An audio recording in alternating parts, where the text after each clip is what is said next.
Praise the lord. ప్రభువును రక్షకుడైన యేసుక్రీస్తు నామములో మీ అందరికీ నా యొక్క వందనాలు. అందరూ బాగున్నారా? ప్రతిదినం దేవుని యొక్క వాగ్దానం ద్వారా నిజంగా మీరు స్వీకరించి నమ్మి ఆ వాగ్దానంలో ఉన్న గొప్ప బలాన్ని మీరు పొందుకుంటున్నారని ఆశిస్తున్నాను. మరి ఈ ఉదయకాల సమయంలో దేవుని యొక్క వాగ్దానాన్ని చదువుకుందాము. సామెతల గ్రంథము 22వ అధ్యాయము 16వ వచనము. యెహోవా యందు భయభక్తులు కలిగి ఉండుట ఆయన మాట వినుటయే.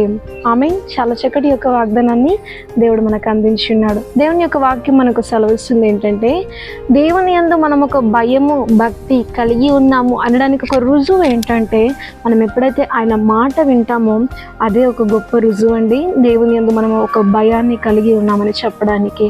ఎప్పుడైతే దేవుని యందు మనం ఒక భయము, దేవుడు అంటే మనం భయపడతామో అప్పుడు మనకు ఏదైతే దేవుడు మాట్లాడతాడో ఆ మాటని ఖచ్చితంగా దేవుడు మనతో ఆ మాటని ఖచ్చితంగా మనము ఆచరిస్తాము, దాన్ని ఆచరణలో పెడతాము. అదే రుజువుపరుస్తుంది మనలో ఉన్న ఒక దైవ భయాన్ని. చూడండి, దేవుడు పలుమార్లు మనతో మాట్లాడతాడు. దర్శనం ద్వారా మాట్లాడచ్చు, వాక్యం ద్వారా మాట్లాడచ్చు, ప్రాఫెసెస్ ద్వారా మాట్లాడచ్చు, ఇంకా వివిధ రకాలుగా దేవుడు మనతో మాట్లాడచ్చు.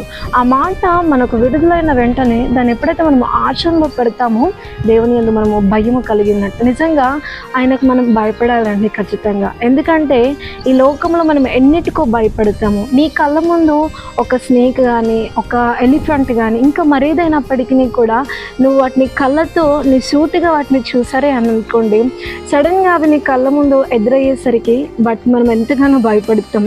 భయపడమే కాకుండా వాటి నుండి పారిపోవడానికి మన అడుగులు కూడా సహకరించినంత భయము వాటిని చూసిన వెంటనే కలుగుతూ ఉంటుంది. చూడండి, వాటికి మీరు అంత భయపడితే వాటిని సహా భయపెట్టే దేవునికి మనం ఎంత భయపడాలండి? నువ్వు భయపడే స్నేక్కే కానీ, నువ్వు భయపడే ఎలిఫెంట్కి కానీ, నువ్వు భయపడే ఇంకా ఏదైనప్పటికీ కూడా వాటిని కూడా దేవుడు భయపెడతాడు. అంటే సర్వ ప్రకృతిలో ఉన్న ప్రతి ప్రాణిని దేవుడు శాసించగలడు. ఆయన అధికారంలో ఉన్నది ప్రతిదాన్ని ఆయన భయపెట్టగలడు. కాబట్టి నిజంగా మిమ్మల్ని భయపెట్టే వాటి కోసం మీరు భయపడద్దు, కానీ మీరు దేవుని యందు భయభక్తులు కలిగి ఉండండి. ఖచ్చితంగా భయభక్తులు కలిగి ఆయన మాట వినండి. మీరు దేవుని యొద్ద నుండి ఎన్నో మేళ్ళు ఖచ్చితంగా పొందుకుంటారు. ఎందుకంటే మనం కలిగి ఉన్న దేవుడు సర్వాన్ని తన చేతిలోనికి తీసుకునగల దేవుడు, సర్వాన్ని సృష్టించిన వాడు, సర్వశక్తి కలిగిన దేవుడు మనం కలిగి ఉన్న దేవుడు. కాబట్టి ఖచ్చితంగా మనం ఆయనకు భయపడాలి. ఆయనకు భయపడడం ద్వారా ఎన్నో మేళ్ళు మనం పొందుకుంటాము. అట్టి మేలు దేవుడు మీ జీవితంలో అందించును గాక. ఆమేన్. ప్రార్థన చేసుకుందాం. పరలోకమందున్న మా తండ్రి, నీకు మహిమ కలుగును గాక. చాలా చక్కటి యొక్క వాగ్దానాన్ని మాకు అందించావు. నిజంగా నీ మాట వినుటయే నీ యందు భయభక్తులు కలిగి ఉండుట అని చెప్పేసి ఈరోజు మాకు వాగ్దానం చేసినందుకు నీకు స్తోత్రాలు తండ్రి.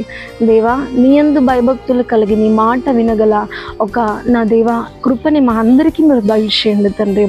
నీ మాట వినిన వెంటనే తండ్రి నిజంగా దాన్ని మేము ఒక భయము కలిగి, ఒక అబ్రహాము వలె తండ్రి భయము కలిగి ఆచరణలో పెట్టేంతగా నా దేవా మమ్మల్ని మేమే మీకు లోబరుచుకున్నట్టుగా సహాయం చేయండి.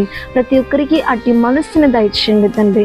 ఎందుకంటే తండ్రి నీకు భయపడు వారి ఎడల వారి మీద నీ దృష్టి ఉంటుంది అని చెప్పేసి నీకు వాక్యము సెలవిస్తుంది. కాబట్టి ప్రతి ఒక్కరి మీద నీకు అనుదృష్టిని తండ్రి ఉండిట కొరకే తండ్రి ప్రతి ఒక్కరు తండ్రి నీ మాటకు భయపడుటకు, నీవంటే భయపడుటకు అట్టి మనస్సును ప్రతి ఒక్కరికి దయచేయమని ప్రభు యేసుక్రీస్తు నామములో అడిగి బతిలాడి వేడుకుంటున్నాము తండ్రి.